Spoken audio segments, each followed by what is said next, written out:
solo ni regalado.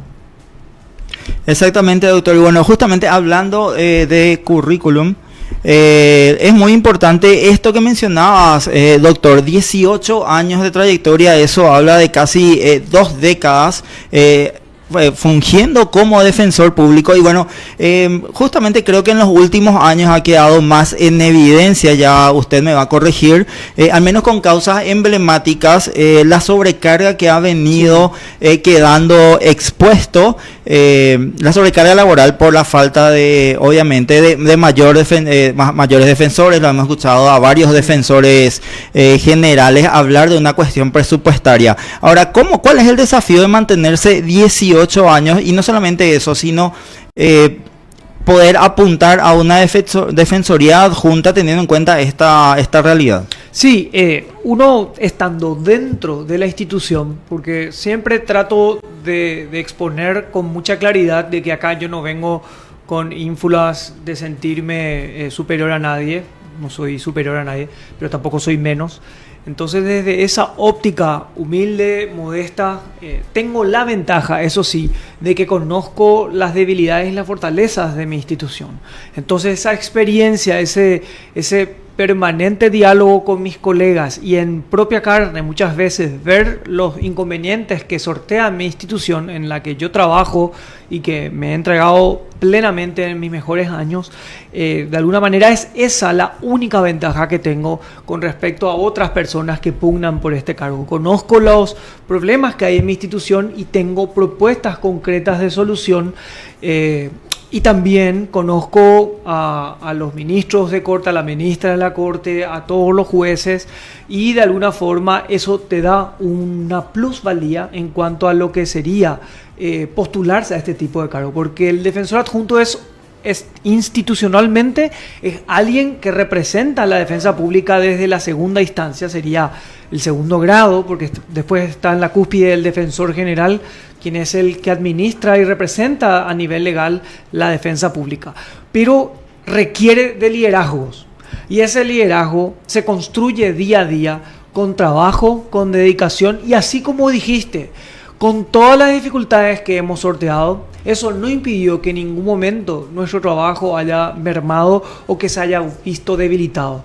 Con criterio, con estudio y con mucha práctica también, hemos enfrentado los casos más exigentes y más duros y sin buscar cuáles eran los defectos o las fortalezas, sino tratando de cumplir con el deber. Y eso es lo que de alguna forma me ha inspirado y me ha empujado a mí a proponer esta terna en la que el Consejo por unanimidad consideró mi perfil unanimidad, porque los demás integrantes no han tenido esta unanimidad, y también la encabezo. Entonces esos son puntos que denotan de alguna manera el criterio objetivo también hoy en día del Consejo y reconocer la trayectoria y la carrera judicial de la defensa pública. Doctor, y justamente ahí en el punto de tus compañeros de terna, por así decirlo, se nombró mucho de que son personas conocidas, familiares de, cercanos de, ¿no le genera cierta preocupación teniendo en cuenta cómo se maneja políticamente en nuestro país las personas que están en terna con usted? Sí, es una muy buena pregunta y apunta al eje central del motivo del por qué yo estoy exponiéndome públicamente a través de los medios de prensa judicial a los especialistas, ¿verdad? Ustedes son los que están diariamente observando, mirando, recorriendo, recolectando información. Es justamente eso, ¿verdad? Yo acá no vengo en nombre de nadie. He peleado de esto gracias al apoyo de muchísima gente que me reconoce, porque eso hay que decirlo, me reconoce en tribunales, y creo que no todo siempre es lo político. Pero no soy ingenuo, conozco esa situación, pero eso no impide que dé batalla y que bueno, que siga intentándolo, ¿verdad? Que de hecho es lo que de alguna manera me inspira de estar acá ante ustedes y que conozcan mi perfil, conozcan mis ideas también y que sepan que yo no me escondo y no vengo en nombre de nadie, vengo por mi propio nombre. Es así, doctor. Bueno, y eso es un punto muy importante el que mencionabas ya, obviamente, las personas los profesionales con los que compartís esta terna, y viendo ya, obviamente, lo que compartió el Consejo de la Magistratura, estás como el mejor calificado con 565.6 puntos, solamente para que la audiencia tenga en cuenta. La segunda, o sea, la que está detrás tuyo, tiene 490.92 puntos, y le sigue la tercera con 486.96 puntos. Menciono los puntajes, doctor, porque hemos visto desde que al menos se han empezado a difundir públicamente las sesiones del Consejo de la Magistratura, que el puntaje a veces ha sido importante y otras veces no, sobre todo una vez que llega a la Corte, y ha habido muchos cuestionamientos. De hecho, obviamente, en hacer una búsqueda rápida, siempre se ha dicho por qué se ha tomado o se ha confirmado en el cargo, o incluso se ha nombrado a tal o cual profesional a pesar de no ser el mejor puntuado. Incluso hemos visto en cargos importantes como fiscal general, defensor adjunto, entre otros. Y ahí es donde parte mi consulta, doctor. ¿Cómo usted ve, por ejemplo, este tipo de planteamientos en el que el puntaje generalmente no suele ser, no digo que en todos los casos, pero no suele ser el principal argumento, el principal parámetro para designar a un profesional, siendo que esto es lo que muchos cuestionan a nivel jurídico, sí, también la ciudadanía, porque obviamente es uno de los puntos más visibles, o sea, alcanzó el mejor puntaje y sumado a la trayectoria? Claro, el puntaje, como acabaste de mencionar, es un dato objetivo más que relevante, y si vos me decís que es de mucho peso, por supuesto que sí. Pero también, en contrapartida, muchos dicen, bueno, pero si caemos en que el único esquema sea solamente el puntaje, podría significar que ya otro órgano es el que ya designa directamente esta terna. Por supuesto que la Corte pondera y considera que el dato objetivo de la puntuación, porque hay que aclarar de que estuve entre los primeros de la grilla de los muchísimos perfiles y de muchísimas personas que han postulado para este cargo adjunto.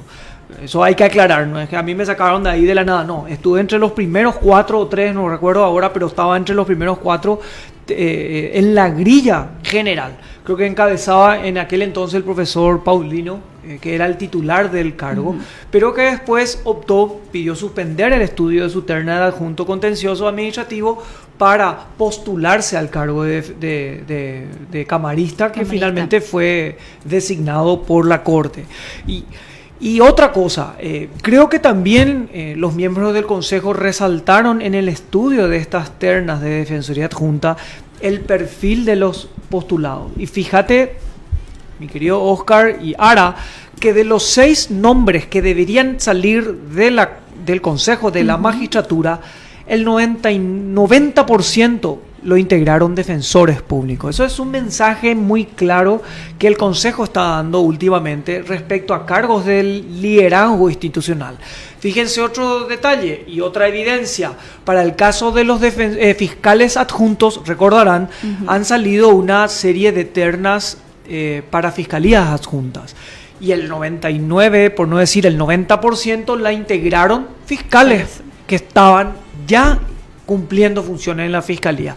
Y de hecho fueron designados el 100% agentes fiscales penales, que hoy ya son fiscales adjuntos. Entonces la Corte también, más allá del dato político que no hay que negar, porque la Corte Suprema es un órgano también jurídico, pero también es político, no deja de considerar la trayectoria, y es lo que de alguna manera expongo yo acá públicamente, porque no tengo temor a mostrar quién soy yo, porque puedo ser criticado, pude haberme equivocado, pero lo que la ciudadanía tiene que saber es que hay una persona que con transparencia y con voluntad de exponerse públicamente está pugnando por este cargo público para una función enormemente social y sobre todo vulnerable.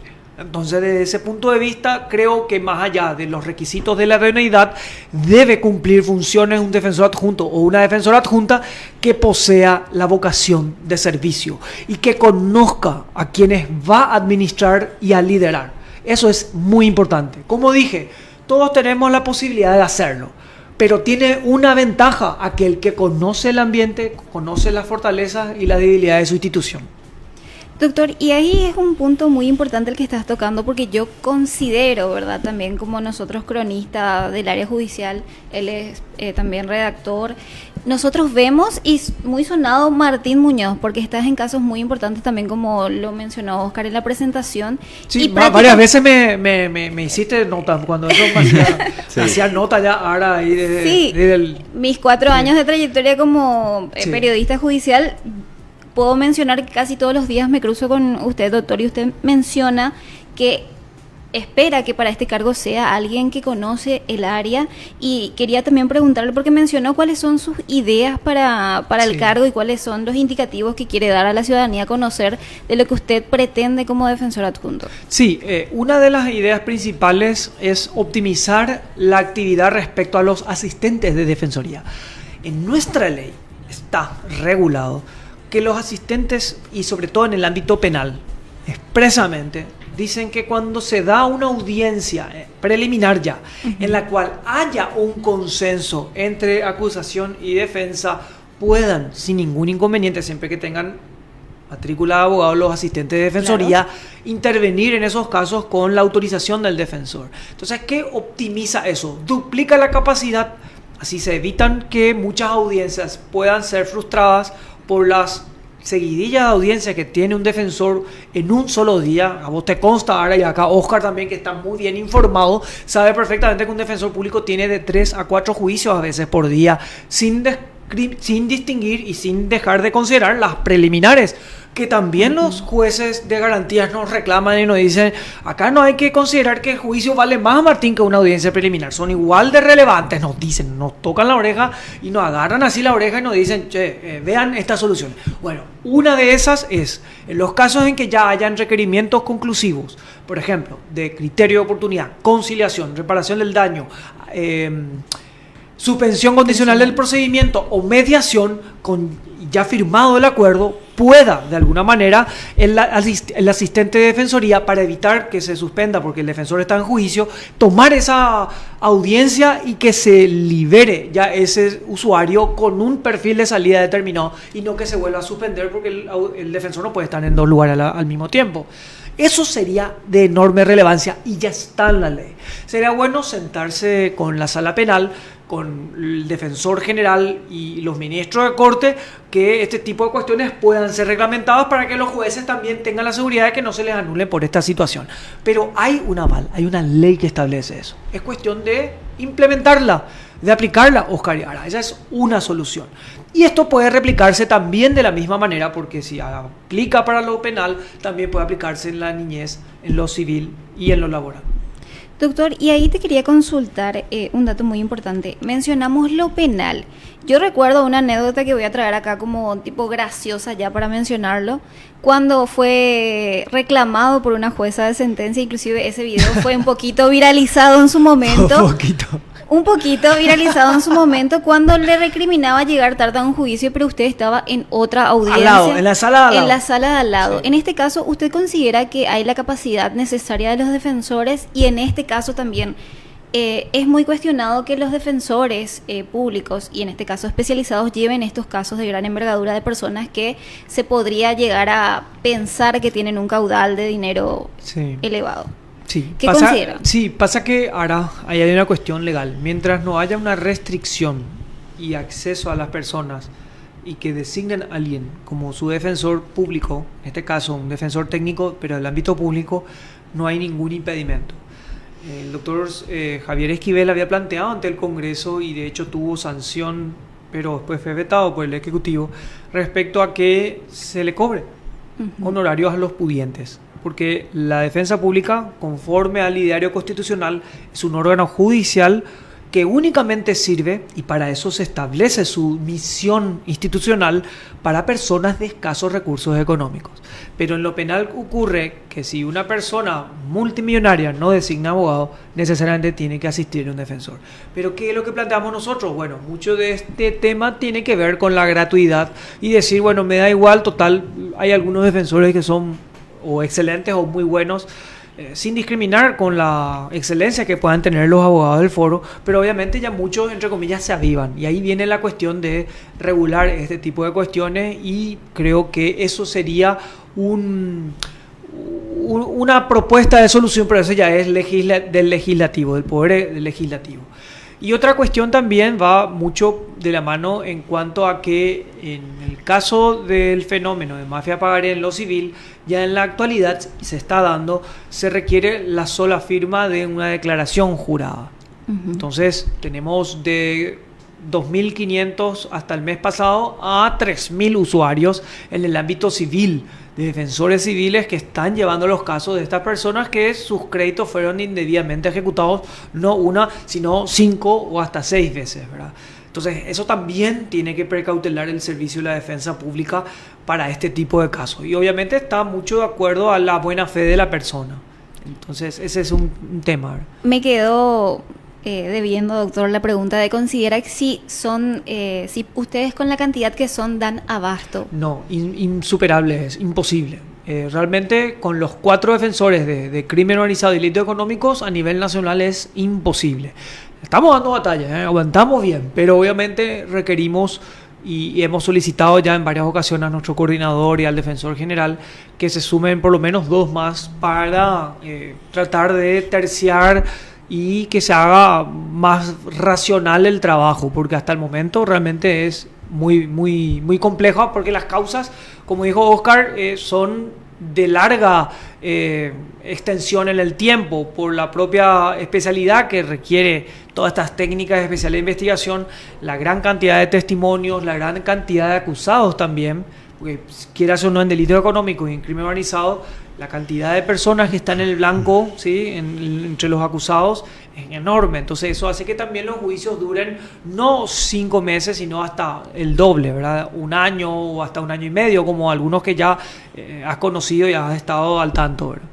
Es así, doctor, y hay un aspecto muy importante que mencionaste en este apartado, obviamente, la cuestión de la llegada, y recuerdo ese video, el cuestionamiento de la llegada tardía, y esto me hace recordar que varias defensas en distintas causas, no necesariamente en las que usted llevó, pero sí en otras habían argumentado ante los tribunales que hay una mayor flexibilidad, una suerte de favoritismo hacia los defensores públicos en este tipo de aspectos, algunas llegadas tardías, algunos que otros aspectos que hacen a la defensa que son muy estrictos para los abogados que ejercen de forma privada y un poco más permisivos en cuanto a lo que es la defensa pública. ¿Cuál es su postura al respecto? Y que es un mito. En realidad, Oscar, creo que en la actualidad tanto jueces de crimen organizado como delitos económicos se dan cuenta que los propios abogados del foro también se encuentran en esta situación, no solamente los defensores públicos, pero ellos también saben que somos solo 4, o sea, es imposible de que podamos dar abasto humanamente. Entonces muchos de ellos, no digo que hagan la vista gorda, pero se dan cuenta de que es una cuestión ya hasta involuntaria, ya no es una cuestión de pretender frustrar audiencias o juicios orales, sino que es un déficit en cuanto al sistema. No tenemos agendas establecidas en común como lo hacen en Chile o en la Argentina, en la cual que ya si Oscar tiene una audiencia a las 9, ya con la doctora Ara no le fijo ya mañana a las 9. ¿Me explico? Ya tienen ese espacio ya reservado de las 2 o 3 horas que pueda durar la jornada diaria de los juicios orales. Creo que es una cuestión que hay que sentarse con todos los órganos, colegios de abogados, fiscalía, Corte Suprema, y lograr por lo menos ciertos ámbitos. Yo había planteado cuando me propuse ser defensor general que, por ejemplo, desde las 7:15 hasta las 9:30 se realicen todas las audiencias preliminares para no frustrar las mismas, por lo menos el día a diario, y a partir de las 10 menos cuarto hasta el mediodía, hasta las 13 horas, se realicen los juicios orales. Entonces, buscando un intermedio por lo menos para establecer objetivamente, bueno, tratemos de hacer las preliminares en este margen de tiempo por día y juicios orales en este otro margen de tiempo por día. Buscando alternativas, hay que ser creativo en esto y nadie tiene la varita mágica, pero busquemos institucionalmente entre todos los órganos responsables soluciones creativas y sobre todo reales. Bueno, doctor, vamos a seguir hablando, pero por el momento vamos a una pequeña pausa musical y volvemos Sí, porque con acá la... la producción ya me estaba mirando mal, ya ves, tengo que cortar, háganle callar a ese abogado que está hablando ahí. No, muy interesante lo que decís, doctor. Vamos a una breve pausa musical y ya volvemos.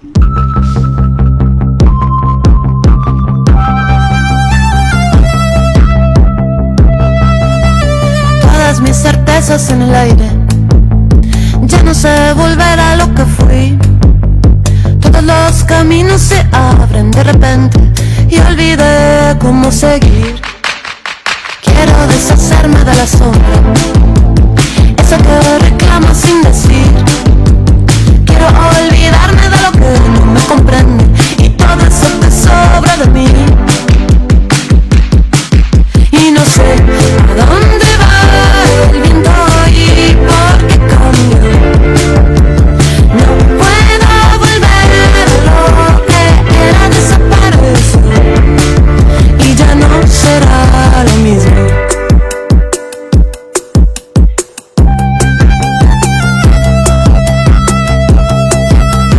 Las palabras ya no dicen nada, no pueden contar y describir.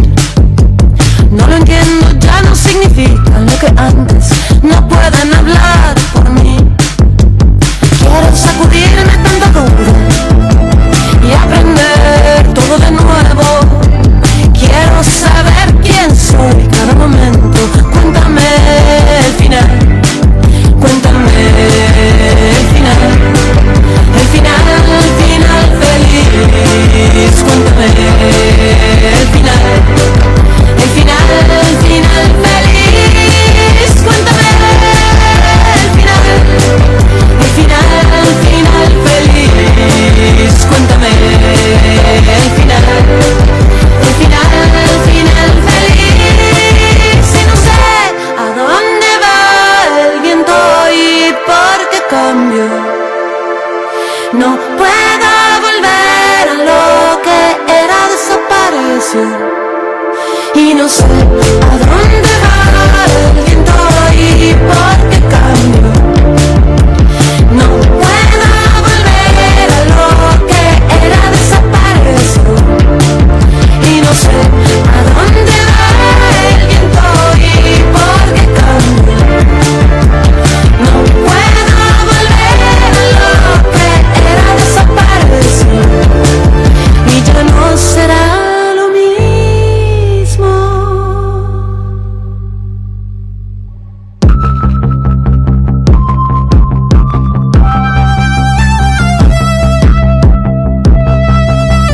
Todas mis certezas en el aire, ya no sé volver a lo que fui. Todos los caminos se abren de repente y olvidé cómo seguir. Quiero deshacerme de la sombra, eso que reclama sin decir. Quiero olvidarme de lo que no me comprende y todo eso que sobra de mí. Y no sé a dónde va el viento y por qué cambio. No puedo volver a lo que era desaparecer y ya no será lo mismo.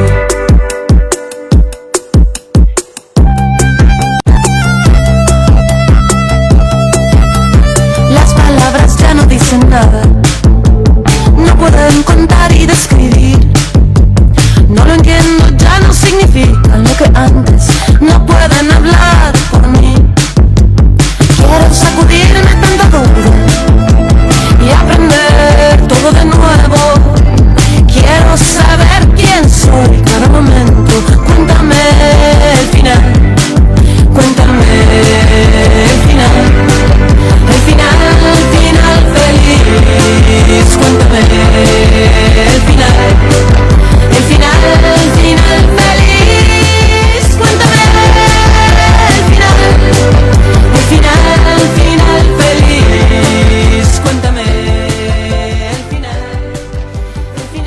Bueno, estamos de regreso en Justicia y seguimos con el doctor Martín Muñoz porque tenemos un montón de preguntas, no queremos cortarte, doctor.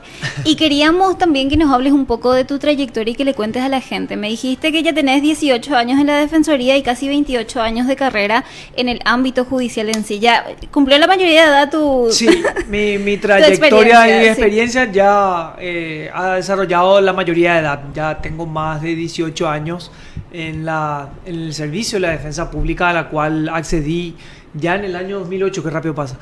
Sí, inicio 2008. Pero en realidad en el 97 empecé como modesto practicante. Justamente estaban hablando una de las personas que está en tu producción que se encuentra trabajando en un juzgado civil. Casualmente yo empecé de practicante en un juzgado de primera instancia en lo civil, cuando eso era jueza en aquel entonces, Valentina Núñez, con quien empecé mi carrera por invitación de su sobrina, que era Vivian, hoy jueza de primera instancia en lo civil, una brillante profesional, es mi compañera de facultad.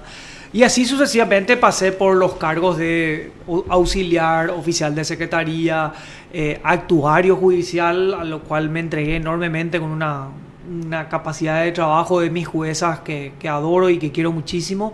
Y luego, bueno, me tocó en la tercera terna ya como defensor público acceder en el 2008, ¿verdad? La tercera fue la vencida, salió la terna finalmente, y desde ese tiempo a esta altura me encuentro desempeñándome ya en el fuero especializado de crimen organizado y delitos económicos hace ya otra vez desde 2022, casi 4 años y algo y otra vez. Y bueno, ahora optando por el cargo de adjunto contencioso, me presenté también en 2 ocasiones para el cargo de defensor general, en el año 2019, cuando en aquel entonces era todavía presidente el doctor Claudio Baqueta, y en la última con la presidencia del representante de universidades públicas, cuando eso era el presidente Gustavo Miranda, en la que se televisó inclusive y se hizo un gran inclusive debate, y se invitó a personas del ámbito del foro, colegio de abogados, asociaciones, etcétera, etcétera, etcétera. Y bueno, y de ahí saqué algunas ideas como reciclándolas. Uno de los puntos también, Oscar y Ara, que pretendo hacer es crear por reglamentación lo que se denomina el Consejo General de Defensores Adjuntos. Este órgano que tiene la idea de representar a cada uno de los estamentos de la defensa pública, tiene la idea de dar una idea objetiva y bien debatida en el marco de una situación concreta, hipotética de crisis que pueda sufrir la defensa pública, y darle al defensor general como dictamen, porque es un órgano que opina, que dictamina cuáles son las mejores salidas, o entre las mejores ideas, cuál es la que prevalece como mejor idea otra vez. Pero de esa manera darle informaciones objetivas teniendo en cuenta 2 cuestiones. La representatividad, porque la idea es que estén representantes de funcionarios, representantes de órganos auxiliares, de los defensores públicos, un vocal de defensor adjunto y un representante del defensor general, para tener una idea mancomunada, criteriosa, estudiada, y sobre todo que se reúna periódicamente, no digo todas las semanas, pero por lo menos una vez al mes o las veces que convoque de oficio el defensor general de manera extraordinaria, ¿verdad? Esas son las ideas de institucionalizar y buscar que, si bien no es un órgano colegiado, que el defensor general tenga la suma de varias ideas, y sobre todo los defensores adjuntos, pero no solamente agotada en los defensores adjuntos, sino también en los distintos estamentos que den su posición también. Entonces ahí pueden salir ideas innovadoras, creativas, a estos fenómenos que acabamos de mencionar sobre las superposiciones de audiencias, el privilegio o no de los abogados o de los defensores públicos, y ver cómo salir y resolver estas situaciones institucionales que claramente requieren de un mayor estudio. Esa sería otra de mis propuestas también, y de acuerdo a lo que recuerdo, la Fiscalía General tiene en su ley orgánica esta institución. Entonces dije, bueno, si la Fiscalía General dispone de un Consejo General de adjuntos, ¿por qué no la Defensoría Pública? Es así, doctor. Y bueno, para la gente que se va sumando a nuestro programa de justicia, estamos con el doctor Martín Muñoz. Él está pujando por un cargo de defensor adjunto, por eso justamente está exponiendo, está continuando con el desarrollo de sus propuestas. Ahora, doctor, usted que está actualmente en el ámbito especializado, de delitos económicos. Últimamente han sonado muchísimos casos en los que hay políticos involucrados. Tenemos recientes condenas anteriores, tenemos senadores, diputados, tenemos gobernadores, intendentes en este caso, en el ámbito de este fuero. Ahora, doctor, usted nos dirá, mucho se habla desde fiscalía, también incluso desde tribunales o los mismos jueces, de presiones políticas. También existe esto en la Defensoría Pública, teniendo en cuenta que hay muchos de los procesados que son defendidos, obviamente, por los defensores públicos. Sí, de hecho, como toda institución pública, siempre hay esas cuestiones, es innegable, ¿verdad?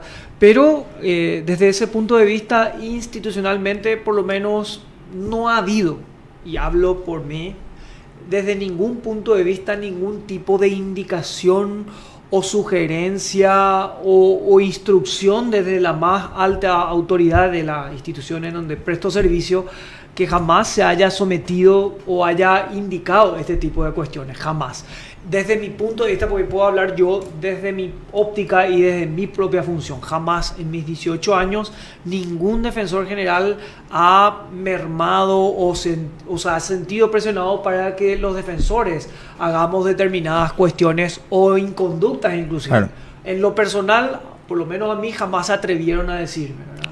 Con honestidad le digo, nunca. Entiendo, eso sería como una bajada de línea, algo así jerárquico. Pero en cuanto a presiones personales, doctor, amenazas, por ejemplo, teniendo en cuenta que hay políticos de gran envergadura, de importante porte, incluso del partido de gobierno. He tenido desde legisladores hasta exintendentes, exgobernadores, y nunca, la verdad que no. Pasa que yo también trato de siempre, como regla general, ser empático, ser muy abierto, escucharles a mis representados, y con todos ellos hemos tenido un excelente relacionamiento, ¿verdad? Hay que reconsiderar siempre y hay que no dejar de considerar que detrás de ellos hay familias, hay situaciones hasta catastróficas a veces y difíciles. Entonces uno tiene que saber ponerse en la piel del otro para poder lograr una buena relación. Yo siempre trato de tener el mejor de los relacionamientos porque hace más fácil también el trabajo. Con respecto a nuestros usuarios y representados. Pero nunca me han venido con esas cuestiones, la verdad que no. Doctor, y hablando del ámbito familiar, hablamos de que ustedes permanentemente suelen estar en Palacio de Justicia, inclusive nos tocó en varias sentencias quedarnos hasta hartas horas de la tarde, sí, porque el Palacio... Hasta la medianoche una vez. Hasta la medianoche. Para la gente capaz el Palacio de Justicia cierra a las 13, pero para nosotros, no. Tanto la prensa como ustedes los defensores fiscales y demás personas, esto continúa. Y ¿se puede hablar de ciertas utilidades en herramientas de inteligencia artificial, que también hablábamos fuera de cámara hace un momento, teniendo en cuenta que ustedes prácticamente pasan más tiempo en el Palacio de Justicia que en sus casas, con la familia y demás cuestiones? ¿Qué usted como defensor adjunto nos podría decir de estas nuevas herramientas? Sí, con respecto a la IA, la Corte ha dictado una reglamentación, una acordada administrativa, en donde con mucha, oportunidad, idoneidad, porque es idóneo, y segundo, establece los requisitos objetivos para el uso de estas herramientas. Autorizan, pero dicen tengan cuidado con estos parámetros. Por ejemplo, uno inevitable es el de la legalidad.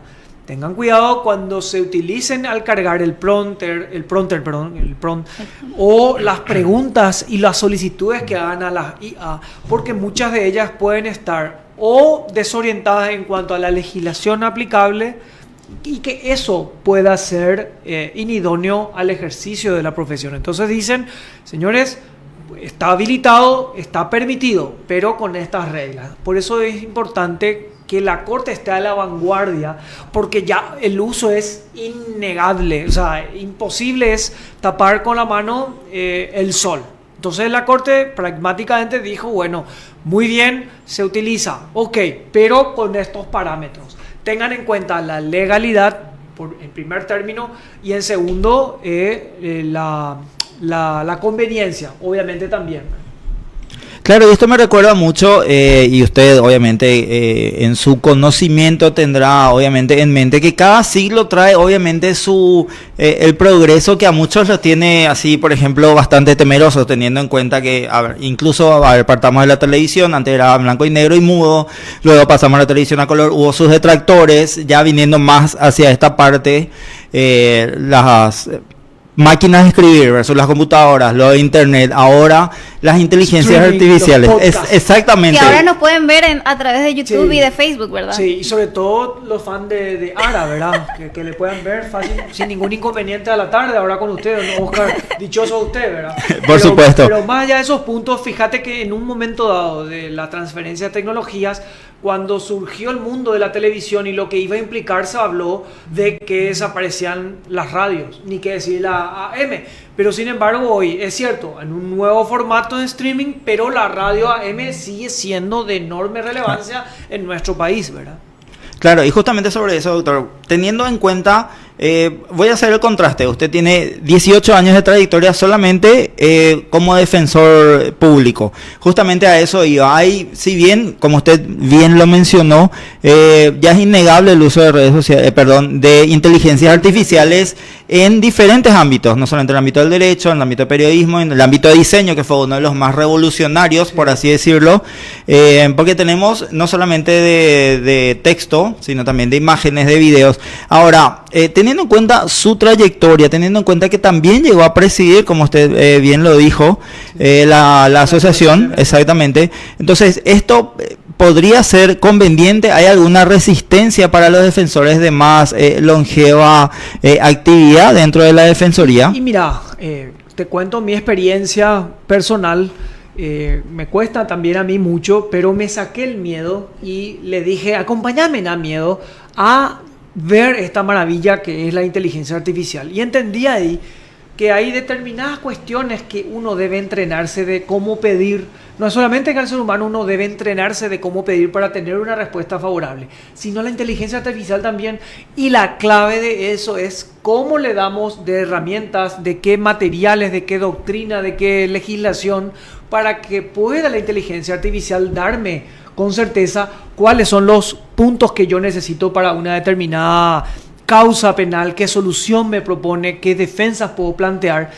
Y entendí que es una asistente de defensoría, con la diferencia que está 24 horas y nunca falta. De las veces que uno solicite, va a tener esa respuesta, porque lleva su tiempo cargar y que te dé una respuesta, pero entendí yo que puedo optimizar mi poco tiempo. O sea, los jueces, fiscales, defensores y abogados del foro pueden optimizar su trabajo a través de esta herramienta. Hay que sacarse el miedo nomás o las resistencias que tenemos en un país que es enormemente conservador y a veces un poco resistente a los cambios. Pero bueno, ahí tenemos la experiencia del expediente electrónico. Mucha gente boicoteaba y decía, no, nosotros no. Pero hoy es una gran herramienta que permite a los profesionales abogados sentarse y de su comodidad de su despacho a la tarde enviar los escritos. Cosa que antes ni siquiera se consideraba y se tenía en cuenta. Y hoy ya eso es una realidad, ¿verdad? Sí, y quiero hacer nada más un paréntesis porque resaltando lo que es, si nos podría comentar un poco qué utiliza usted para informarnos un poco, ¿verdad? Saber en qué te guías. Aclaro que son las gratuitas, todavía no soy chucho como Oscar que ya tiene su propia... Pero les cuento que son muy útiles. ChatGPT, que es una de las primeras, que no deja de ser vigente, pero creo que recomiendo Cloud. Cloud es muy buena y es utilizada en específico para lo jurídico. Son las herramientas que yo sugiero, ¿verdad? Cloud y ChatGPT. ChatGPT es la más... la conocida, que pegó primero. Exacto. Es la que pegó primero, ¿verdad? Pero Cloud creo que es la herramienta hoy en día más usada a nivel jurídico, para abogados. Asistí yo a una conferencia, por supuesto, al principio era así, chino mandarín, yo así, ¿qué es lo que es esto? Pero ahora estoy de a poco ya internalizando, entendiendo, pero requiere de una instrucción previa. Como toda situación o ciencia que se pretenda acceder, requiere de la orientación y sugerencias y seguir esas sugerencias, pero hay que actualizarse. Estoy a favor de eso. Exactamente, doctor. Y bueno, ahora volviendo un poco al plano más humano, usted había manifestado anteriormente que una de sus propuestas obviamente tenía que ver con la reorganización teniendo en cuenta la cantidad de causas. Obviamente no podemos decir que la Defensoría Pública va, o teniendo en cuenta la cantidad de defensores con los que dispone, va a dejar de recibir causas teniendo en cuenta. Ahora, sus propuestas, y esto es muy importante porque generalmente siempre se dice no hay recursos, sus propuestas podrían generar una suerte de resistencia desde el punto de vista presupuestario. Sí, pero bueno, el presupuesto es una lucha política, porque vos estabas hablando de las cuestiones políticas. Bueno, creo que el ámbito más relevante de lo que es una ley, porque una ley de presupuesto es el ámbito presupuestario. Y le hace la lucha que está teniendo, fíjense, hace unos días atrás, el fiscal general con quien se reunió para hablar. Fue a hablar con el mismísimo presidente de la República, que es el órgano que administra a nivel general toda la República desde el punto de vista del Ejecutivo. Fue a hablar por cuestiones presupuestarias, y vaya que es importante ese punto, ¿verdad? Es lo que te permite salir a flote y cumplir adecuadamente, no digo holgadamente, porque no creo que ningún órgano público tenga una situación de superabundancia, pero sí cumplir adecuadamente lo básico y mínimo que requiere una institución. Claro, de acuerdo a su experiencia entonces en materia de defensores, no estamos hablando todavía en otras esferas, imagino, administrativas o incluso los asistentes que ustedes requieren, ¿cuántos defensores serían necesarios ahora para cubrir de una forma mejor organizada y evitar esta recarga, sí, para poder dar respuesta a la demanda? Sí, creo que ya este número de 400 que hace unos años tenemos es, pero ratificándote esa idea, es insuficiente. Yo creo que con 60 más podríamos de aquí a un tiempo aguantar adecuadamente y cumplir una función más que cumpla con los estándares de excelencia y de prontitud sobre todo.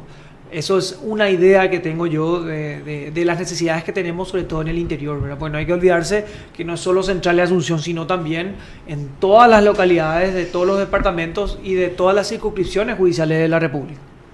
Doctor, y en este caso usted habla de que no son suficientes. Si usted es elegido como fiscal adjunto, defensor adjunto, perdón, sí, perderíamos un defensor especializado. Ya tuvimos el cambio cuando fue elegido el doctor Francisco Acevedo, ahora juez penal de garantías número 12. ¿Usted saldría? ¿Considera que un defensor que está en el fuero ordinario podría ocupar su lugar sin ningún impedimento, teniendo en cuenta que son netamente 4 y que están haciendo ya malabares para poder cumplir en todas estas audiencias? Y creo que sumaría a uno más, mientras tanto. No solamente al que cubra el espacio que estaría dejando Llover. Uno más, o sea, 5 por lo menos para este año, y después seguir estudiando con el defensor general otras alternativas. O, como es una alternativa también en estudio, que todos cumplan crimen organizado, delitos económicos y sostener entre toda la carga. ¿Considera que se podría estar preparado? Porque hay una gran evidencia. En este caso tenemos también los especializados en violencia familiar, entre otras cuestiones que inclusive llegan a ser querella en varios casos que ya vimos nosotros. Sí. ¿Usted considera que con 5 ya serviría, teniendo en cuenta también que a veces, como mencionó Oscar, hay una gran competencia con los... Sería un alivio para los actuales 4 que estamos.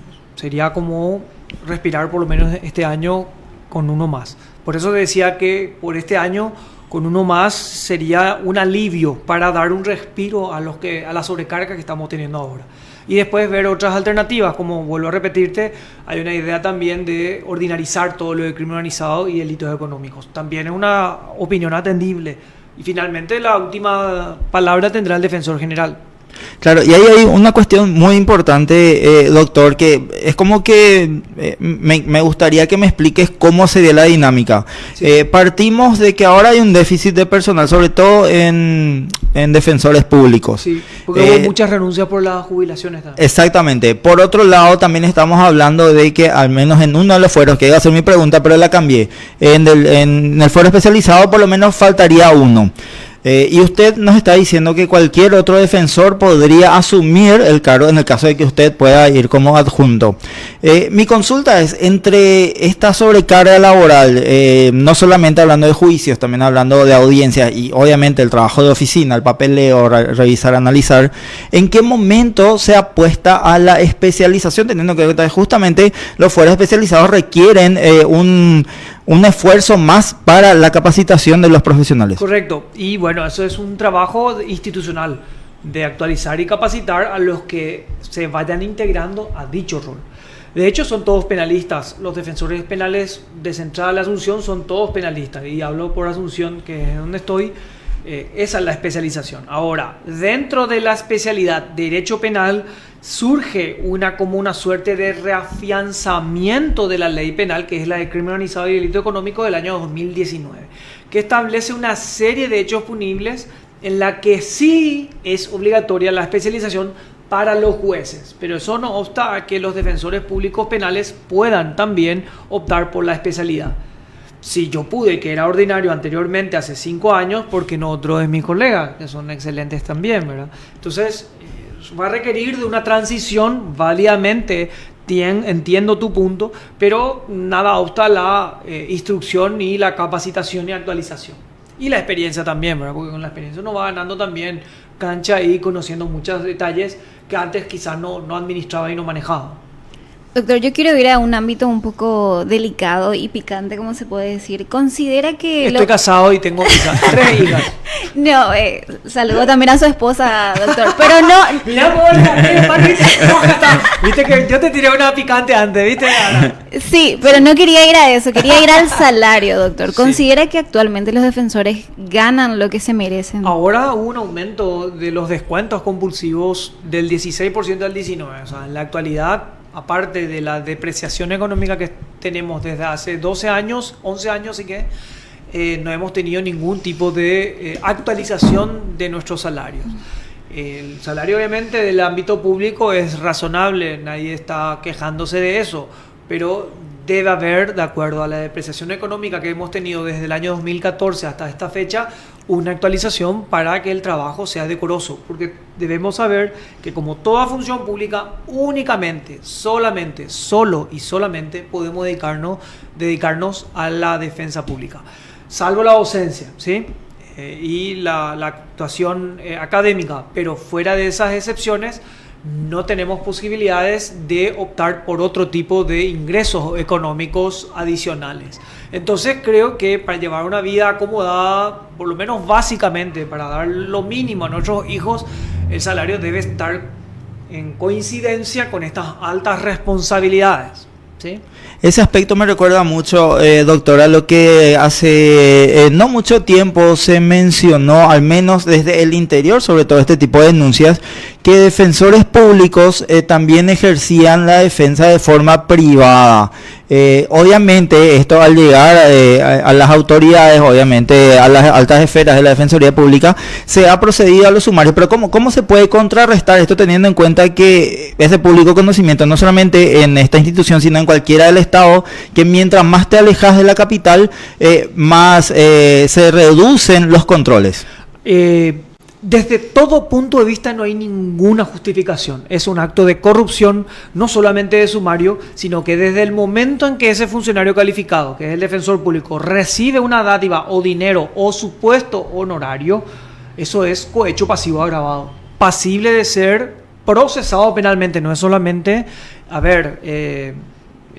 sumario, eso ya es muy leve, eso es disciplinario, que también es correcto lo que decís, pero hay una sanción penal detrás de eso y debería haber una imputación, porque es claramente un acto de corrupción y no hay justificación en eso. El que mete la mano en la masa debe ser castigado y removido de la defensa pública. No hace la dignidad y al buen trabajo que desempeñamos con mis compañeros. Deshonra la función judicial social. Doctor, y se nos pasó volando esta 1 hora y te quiero... Ya atraviesa 1 hora, ¿en serio me estás diciendo? Casi 1 hora. Qué rápido, y ¿en serio? Así es cuando conversas de temas interesantes, estoy doctor. muy contento de estar acá.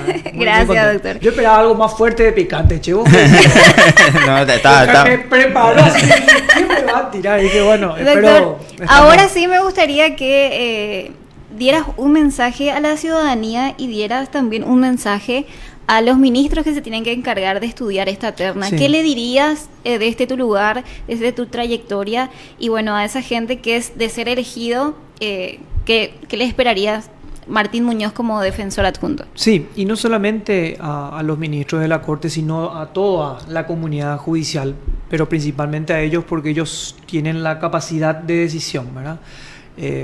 Los conozco a todos y a la ministra también, no solamente a los ministros de la Corte. Le diría en primer término de que vengo para trabajar en serio. Por eso les ofrezco a ellos y a la comunidad en general 3 cosas: trabajo, trabajo y más trabajo. Eso es lo que propongo. Es lo que propones. Y para la gente que capaz no sabe el rol que cumple el defensor público, y estoy hablando saliendo ya de nuestra comunidad jurídica, ¿qué le dirías en general, teniendo en cuenta que muchos dicen, no, ¿por qué le defiende a un criminal? ¿Verdad? La inocencia para la gente a veces, Sí. el común no es hasta que se muestre lo contrario, sino Sí. que ya es Y directamente. explicarle que el trabajo del defensor se da cuando ya todas las personas que anteriormente te rodeaban, no solamente la pareja, la familia, los amigos, y recordar que ahí siempre en el Poder Judicial estará a tu lado un defensor público. Eso le explicaría. Bueno, doctor, muy lindo ese mensaje último, y bueno, esperemos también que esto llegue a oídos de los ministros y bueno, sepan que le querés decir. Me consta que oyen y que escuchan los programas de PS Bueno, Online. y Claro les que sí. recordamos que pueden ver de vuelta este programa, va a quedar grabado en YouTube y también en nuestro Facebook por si quieren volver a escuchar. Vos también, doctor, si querés compartir. Nosotros nos vamos despidiendo, Óscar. Es así, nosotros vamos cerrando esta primera edición del nuevo ciclo de justicia, una visita de lujo del doctor Martín Muñoz. Bueno, le agradecemos muchísimo. Nosotros, bueno, como ya lo está diciendo la compañera, nos pueden seguir en todas las redes sociales. Estamos en Facebook como PDS Radio y TV Digital, Twitter como PDS Radio, Instagram también como PDS Radio TV y YouTube, donde van a ver toda esta entrevista. Nos encuentran como PDS Digital. Exactamente, y nosotros ya le comprometemos al doctor que si es elegido ya lo esperamos como defensor adjunto. Muchas gracias, Ara. doctor. Un placer, Ara. Muchas gracias, Óscar, y éxitos en este nuevo emprendimiento de este prestigioso programa. Bueno, es todo por el día de hoy. Chao, chao.